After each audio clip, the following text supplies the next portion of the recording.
Tuesday tip from Real Turf Solutions is this.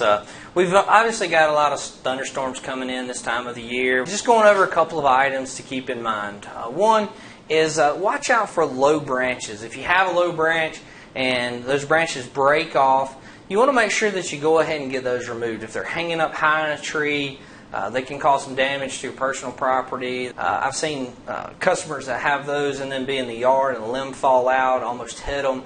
So you want to make sure that you're paying attention to those limbs that are hanging in the yard, especially in pecan trees this time of the year.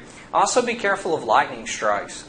If you can hear it and it's nearby, then you can be struck by lightning. So as you're out in the yard and you're taking care of your landscape, keep that in mind. Also your irrigation system. We have seen lightning strike a tree or a limb, go into the ground, and then blow 2-inch mainline irrigations apart. We've seen it also melt valves and heads and things like that. So if you're in an area where you have a lot of storms, a lot of damage, things like that, you may want to run through your irrigation system. So one of the items that you can also keep in mind as well is our drainage systems. Right now in Middle Georgia, we're getting a lot of these showers. They're coming, they're dropping 5, 10, 15, 20 minutes of torrential rains, and then we get big puddles in yards.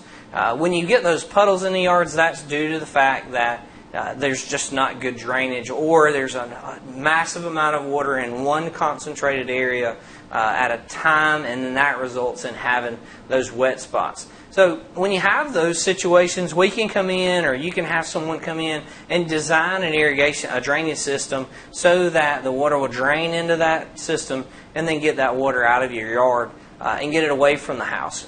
Water setting up next to the house causes issue. It causes mold. It causes issues with your irrigation. It can cause your plants to die. It can cause your grass to die.